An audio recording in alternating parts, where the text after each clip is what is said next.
All right, let me start off by saying Snapchat is bad.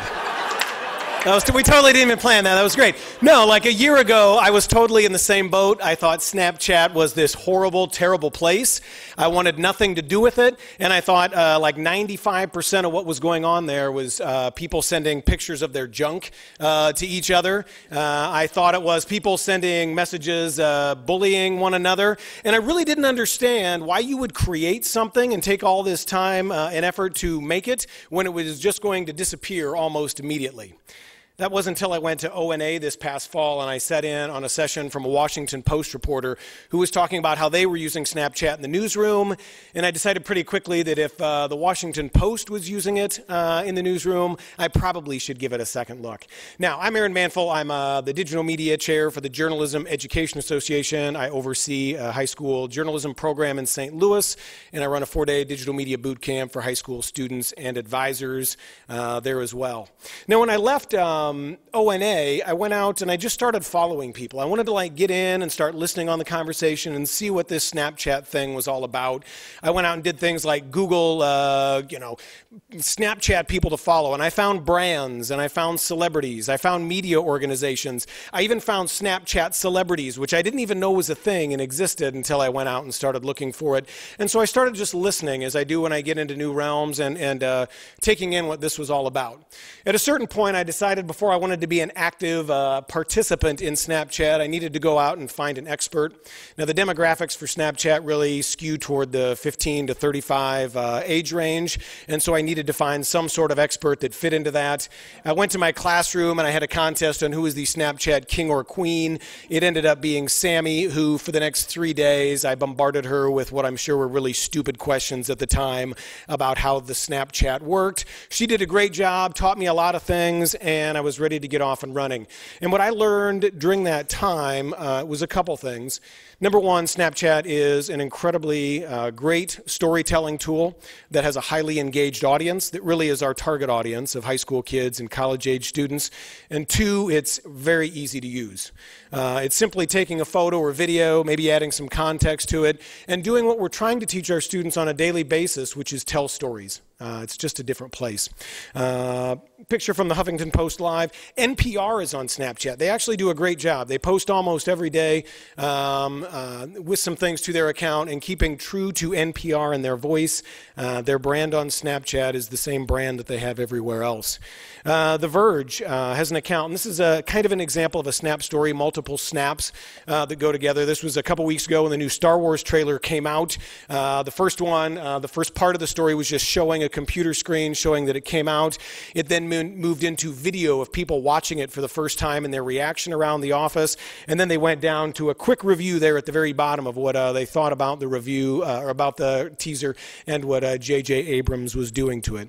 High schools are even getting into the mix, whether it's covering ball games with snap stories, or here, this school in Iowa is just going around and they're talking about new updates to the website, to their Snapchat followers, things that have happened in the past week, letting them know of some things they may have missed, and obviously hoping to encourage them to maybe gain some web traffic as well in the process.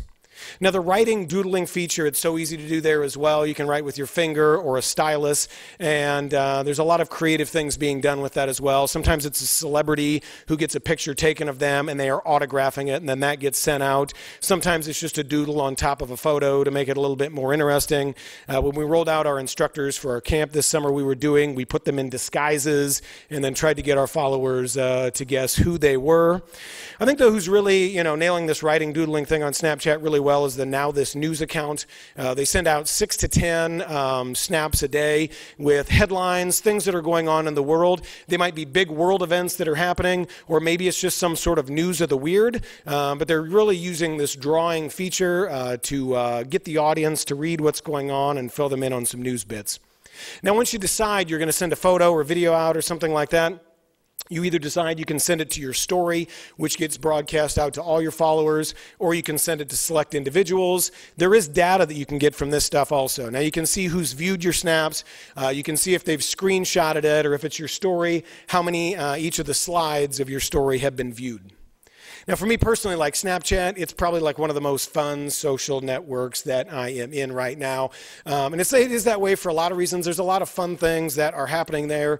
For instance, this was from The Tonight Show a few weeks back. Taylor Swift was on, and Jimmy drew a picture of Taylor without looking, and then Taylor drew a picture of Jimmy without looking, and they posted these on their Snap stories. And then what they did to engage their audience was they said, hey, why don't you send us a snap back of you drawing a picture of Jimmy without looking, or your BFF, and then we're going to post these to our Tumblr page so people can see them long after they go away. About 8 weeks ago or so, the Discover feature rolled out. Major media companies jumped on board, creating content specifically for Snapchat and that can only be found there. It's definitely worth something to check out there. But I think in terms of telling stories, there's a lot of ways to do it. Here are 3 or 4 examples of media organizations that are telling stories on Snapchat. This one's from The New Yorker. And what they did was they just went and grabbed a most recent cover. They gave kind of behind-the-scenes look at what the inspiration was for that cover that they were posting. They even went in and talked about where the inspiration from the 2 dogs on the cover, where those things were coming from, and who that white little dog right there, who that inspiration was modeled after. The Washington Post dips into their huge trove of photo archives frequently and show things. This Snap story was a couple weeks ago on the Cherry Blossom Festival. They went back through decades of the Cherry Blossom Festival and put up some photos on that for people. 2 days later, they went out and they covered a playoff hockey game in like 40 to 50 snaps, covering it from the very beginning of the game to the final score at the end. This was the Drake University JMC department, actually has their own account as well. And this was a contest they were doing. It was a screenshot, one of the professor's best ugly selfie that they were giving. The winner got a prize for the most screenshots. The winner on this one was Miss Blatchford, I believe. So anyway, some resources you can find on this page. I'll tweet out that link. Give Snapchat a second look if you have not, or a first. Thanks.